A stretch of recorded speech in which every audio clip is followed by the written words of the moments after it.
Avec le Trends Invest Challenge gratuit de Trends Tendance, tout le monde peut investir. Investissez 100 000 € virtuels, gagnez 10 000 € bien réels. Participez sur investchallenge.be.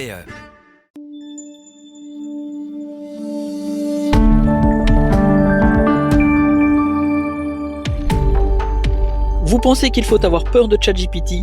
Alors OpenCloud devrait encore plus vous inquiéter.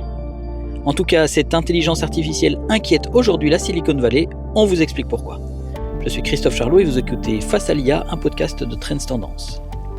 Alors, OpenCloud, c'est quoi ? OpenCloud, Open, C-L-A-W, OpenCloud. Contrairement aux IA classiques comme ChatGPT ou même les copilotes qu'on connaît aujourd'hui, OpenCloud en fait ne se contente pas de répondre à des questions. C'est en fait un agent autonome qui est capable de prendre des décisions, d'enchaîner des actions et de poursuivre un objectif presque sans intervention humaine.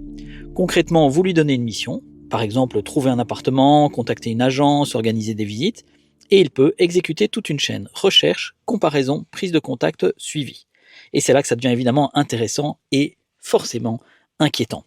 Alors pourquoi ça fait autant parler en ce moment ? C'est parce que OpenCloud pousse beaucoup plus loin l'idée d'une IA agentique dont on parle depuis déjà quelques mois.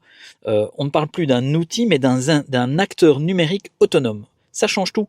D'abord, en termes de productivité, ces agents pourraient automatiser des tâches entières et pas juste des micro-actions. On parle vraiment de remplacer des processus complets dans des entreprises, sur du lieu de travail, même dans votre vie privée potentiellement. Et surtout, ça soulève une question clé, c'est qui contrôle vraiment l'agent ?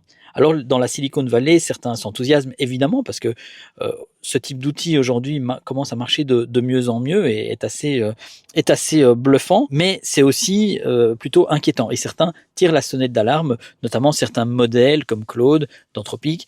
On a empêché l'accès à ce type de modèle à OpenCloud pour éviter de se baser sur ces modèles-là et ainsi le priver d'une certaine forme de puissance. Parce qu'un agent autonome, par définition, ça peut prendre des décisions inattendues, ça peut mal interpréter un objectif ou agir dans un environnement réel. On peut donc potentiellement créer un effet de chaîne. On entre dans une logique où l'IA n'est plus seulement un assistant, mais un système, vraiment un système qui agit dans le monde réel et donc qui a des conséquences concrètes, qui peut prendre des actions très concrètes. Sans contrôle humain. Alors ce que montre OpenCloud, c'est que la prochaine bataille de l'IA, ce ne sera plus seulement sur les modèles, mais sur des agents capables d'agir. On passe d'une IA qui répond à une IA qui exécute. Et ça c'est un changement majeur. Toutes les grandes entreprises de la tech, de OpenAI à Google, travaillent déjà sur ce type d'agent. OpenCloud, qui est un des premiers tireurs sur ce créneau-là, marche bien et forcément affole la Silicon Valley. Alors OpenCloud n'est peut-être pas encore parfait aujourd'hui, mais par contre il incarne une évolution clé qui fait peur à certains acteurs qui ne veulent pas rater le train. L'évolution, c'est que c'est une intelligence artificielle qui ne se contente évidemment plus, je l'ai dit, de réfléchir, mais qui agit, et ça pose une question simple mais fondamentale. Jusqu'où est-on prêt à déléguer nos décisions à des machines ? C'est tout pour aujourd'hui. Vous vous intéressez aussi à l'actualité boursière et aux conseils des investisseurs. Alors retrouvez-nous également sur le canal Trends Bourse. À très bientôt ici sur Trends Tendance et sur Trends Bourse.